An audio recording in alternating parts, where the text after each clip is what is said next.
নমস্কার দর্শক, আপনারা দেখছেন দ্য ডেইলি ইন্সপিরেশন।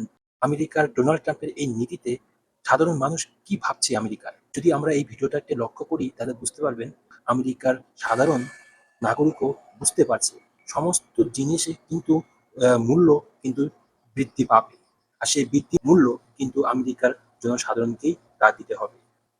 আমেরিকার জনসাধারণ এই ডোনাল্ড ট্রাম্পের যে শুল্ক বৃদ্ধি বা শুল্ক নীতিকে কতটুকু কি ভাবছে তা এই ভিডিওতে আমরা দেখতে পাই। Through tariffs, and people are so quick to. Who pays the tariffs? What? Who pays the tariffs? Foreign countries pay the tariffs. Okay. And let's talk about No. Wait, We're talking about tariffs. So the product comes in from China, it gets on a ship, right, and then it comes in, and I'm the American manufacturer. I'm going to use that stuff from China. Who paid the tariff on it? The Chinese government pays the tariff. No, they don't. Yes, they do. You're thinking because you're paying more for that product. Because the Chinese product, it's going to be more expensive. It is. But look what's happening now, guys. You go to Europe. I travel to China often. I travel to Europe often. You don't see like a Buick in China, but you see these Asians. You see these BMWs, Audi, and all that. Why do you think? I really need you to understand this. Who is paying the tariff? The government that is manufacturing that product. Is all we're saying is this. Look, I just want it to be even. Instead of us paying 400% of tariffs. How you doing? Good. I don't want to.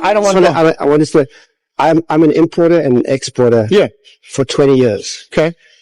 When a product comes into the U.S., there's something called a tariff sheet. Okay. I, as the buyer of that product, follow U.S. law and pay the tariff. Some goods are tariff free, but when I pay that tariff, I'm an American citizen, I'm an American taxpayer, right? That tariff might be 1%, it might be 7%, it might be 13%. That means I am a U.S. company, I pay that tariff to the U.S. government, and that increase in the cost of the product, I then sell to you for a higher price because I've got to cover that tariff. Then what about, there is no, there is no Europeans who allow us to not charge us as much tariffs as when our tariffs are higher when they go overseas as opposed to those coming here. So tariffs are never a zero-sum game. Tariffs are a tool. So, for example, you might say, you want to sell us your beans, right? Yeah.